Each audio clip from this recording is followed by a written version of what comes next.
pun tidak mengambil pandangan Imam Syafi'i sepenuhnya dalam beberapa keadaan. Sebab semua mereka itu boleh memahami hadis dan Al-Quran secara tersendiri. Okey. Kemudian ada juga mazhab lain, mazhab At-Tabari, mazhab Al-Auza'i. Kemudian ini semua mazhab-mazhab yang selepas itu mati ataupun tak ada pengikut yang ramai dan tak dilihat lagi dah. Kemudian mazhab Al-Thawri, Sufyan Al-Thawri. Kemudian ada juga mazhab yang mati juga, iaitulah itu mazhab yang mati. Tapi mazhab-mazhab yang lain yang hidup iaitulah Az-Zahiri, masih ada lagi. Dia pegang kepada zahir teks hadis dengan zahir teks Al-Quran. Kemudian Ibadi ada dekat Yaman. Kemudian ada lagi Syiah. Syiah ada fraction dia sampai berapa banyak ya? 10 ke 11 ya, yang paling besar sekali Syiah Imamiyah Ar-Rafidah namanya. Dinamakan Rafidah maksudnya tolak, kerana mereka itu menolak Abu Bakar dan Umar dan sahabat-sahabat, kerana bagi mereka semua itu adalah mengambil amanah yang diberikan kepada Ali patutnya, maka digelarkan Ar-Rafidah. Tapi Wahabi bukan satu mazhab. Tak ada. Tidak diiktiraf dalam fiqh Islam satu mazhab fiqh namanya Wahabi, tak ada. Wahabi ni satu istilah kontemporari yang dinisbahkan kepada Muhammad bin Abdul Wahab yang hidup tahun 1000 lebih Hijrah. Punyalah jauh. Dan sebahagian ulama kata, scholars kata gelaran Wahabi ni diberikan oleh orang istisyraq ataupun mustasyrikun ataupun orientalis yang sengaja untuk memecah belahkan Islam. Macam-macam pandangan. Dan kemudian diambil oleh para ulama mengulasnya. Lalu sebenarnya gelaran Wahabi tersebut sebenarnya satu gelaran yang tidak boleh didefinisikan. Sebab kalau mazhab Syafi'i, kita boleh tahu dia punya sumber rujukan. Macam ni tau. Kalau kita kata Islam, dia punya buku teks Islam apa? Quran, hadis. Kalau kita kata Syafi'i, buku teks Syafi'i apa? Ada Rawdatul Talibin, Tuhfatul Muhtaj, Nihayatul Muhtaj. Sebab apa di buku teks Syafi'i? Kita sebab di Imam Syafi'i, kemudian diregulatekan oleh ulama-ulama Syafi'i dan disepakati oleh ulama-ulama Syafi'i beribu-ribu orang. Lepas tu dia boleh digelar sebagai mazhab Syafi'i dan nisbah pada ulama Syafi'i. Begitu juga Hanafi dan seumpamanya. Okay? Kemudian Wahabi, definisinya apa? Contohnya macam demokrasi. Apa demokrasi? Buku teks demokrasi apa? Tak ada kan? Sama lah. Demokrasi pun tak ada buku teks. Semua ikut masing-masing. Demokrasi Malaysia, demokrasi UK, demokrasi US, ikut masing-masing lah. Kan? Ikut masing-masing. Dia tak ada buku teks. Siapa pengasas dia? Dia tak tahu.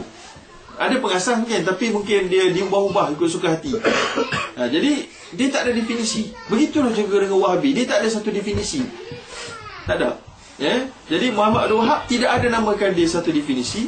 Dan dia tidak ada formulir satu mazhab dia sendiri, tak ada. Sebab biasanya dia follow mazhab Hambali. Okey, ada setengah-setengah keadaan dia keluar daripada mazhab Hambali.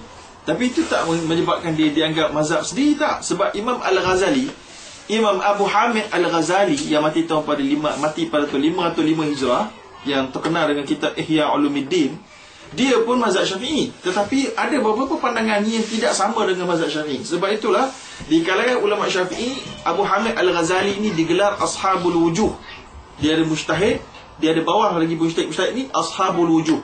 Iaitulah dia ni bermazhab Syafi'i, tapi pandangan dia sebahagiannya tak sama dengan Syafi'i. Jadi kita boleh tengok lah antaranya. Yang sampai kat Malaysia tu adalah Syafi'i Ghazali kebanyakan.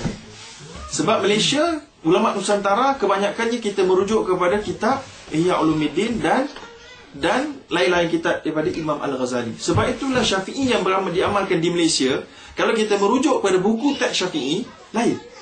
Ada yang lain. Sebab dia mengambil Syafi'i Ghazali. Faham? Sebagai contoh. Sebagai contoh mudah. Bila kita solat, kita akan menyapu muka. Tamat kan? Adakah itu mazhab Syafi'i? Tidak. Kalau merujuk kepada buku teks mazhab Syafi'i, Rawdatul Talibin, tak ada. Buku tu buku teksnya. Tetapi kalau kita merujuk kepada kitab Sabilul Muhtadin, contohnya oleh Al-Banjari ataupun apa tadi? Dr. Fatani tu. Ada. Okey. So jadi ulama Nusantara dia ambil Syafi'i Al-Ghazali. Maka sebahagian besar mazhab Syafi'i ada sebahagian kecil yang tak ada dalam mazhab Syafi'i. Bukan tak ada, maknanya tak di-endorse dalam buku teks utama mazhab Syafi'i. Siapa yang kata buku teks mazhab Syafi'i ni? Ini para ulama Syafi'i lah. Ada 4, iaitulah Rawdatul Talibin oleh Imam An-Nawawi.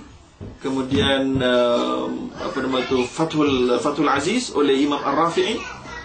Sebelum Imam Nawawi, Imam Nawawi 676 Hijrah dia mati. Ini Rafi'i sebelum sikit, 620 lebih Hijrah.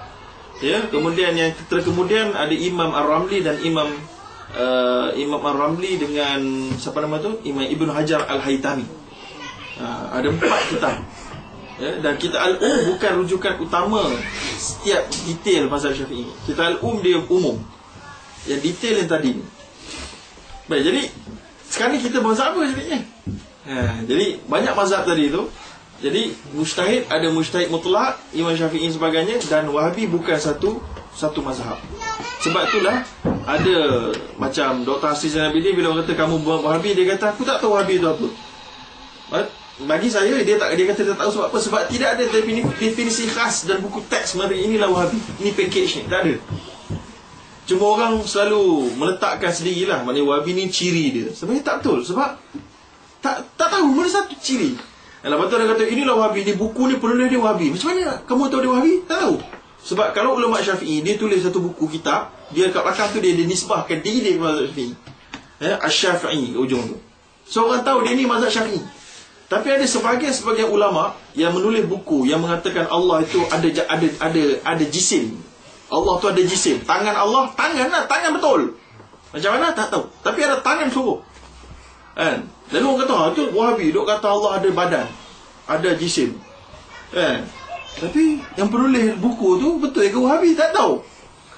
Tak tahu. Sebab dia tak ada kat belakang tu Muhammad Al-Wahabi. Tak ada. So itu jadi problem. Sebab itulah tak ada definisi khas Wahabi itu siapa. Dari sudut dunia kesarjanaan. Sebab itu masalah dia, definisi itu. Sebab itu kita tak suka nak guna istilah tu. Istilah tu menjadi satu label yang buruk dan menafikan mazhab-mazhab yang 4 tadi ni. Sebab sebahagian yang dicirikan kepada Wahabi itu adalah mazhab-mazhab Hanafi, mazhab Maliki. Contoh, kita solat, angkat jari, goyang-goyang. Wahabi lah. Orang kata Wahabi. Tapi sebenarnya Wahabi itu Maliki. Tak kunut subuh, Wahabi. Tahu tak Wahabi? Tak kunut subuh, apa nama tu, Hambali dengan Hanafi tak kunut subuh. Hanafi solat waladhdallin, makmum senyap belakang. Itu memang mazhab dia, bukan Wahabi. Tapi yang tak syoknya, dia terus dipackagekan jadi Wahabi. Itu kita tak sihat. Saya bukan sokong Wahabi, saya bukan bantai Wahabi. Kita nak bagi adil sekarang ni. So kita nak bagi faham realitinya tak adil untuk digelarkan dengan gelaran itu. Sudah pula gelaran Wahabi itu dikonotasikan sebagai sangat negatif. Betul tak? Kat Malaysia sangat negatif kan? Terkeluar daripada Ahli Sunnah wal Jamaah. Maksudnya konotasi ni sangat negatif. Terkeluar maknanya macam kafir terus. Tak boleh lagu tu. Sebab kamu, itu dalam fiqah lah. Kalau dia ada dua cabang. Satu yang isu fiqah, satu lagi ni ciri-ciri Wahabi ni boleh dilihat dalam bab akidah. Yang tadi tu lah, dia kata Allah berjisim. Terus sangat buruk lah banyak ni. Kita tak best ni. Lepas tu macam-macam lah. Pun tak ada definisi itu adalah mazhab akidah Wahabi. Sebab mazhab akidah dia ada juga dalam Islam. Dia ada Asy'ari Al-Maturidi, dia ada apa nama tu, apa lagi, Mu'tazilah, dia ada apa lagi tu, Jabariyah, dia ada Qadariyah. Ini mazhab akidah pula. Okay. Mazhab fiqh ada sendiri, mazhab akidah. Wahabi dua-dua pun tak ada. Tak ada definisi khas untuk akidah boleh tak ada, untuk dia tak ada. So itu jadinya. So jadi sekarang ni saya cerita ni sebab apa? Sebab nanti kita belajar kat luar negara, fiqh luar negara, kita akan buat benda-benda di luar mazhab Syafi'i. So nanti kita akan berhadapan dengan tuduhan Wahabi ni. So anda kena faham tahu benda Wahabi. Kena faham tu.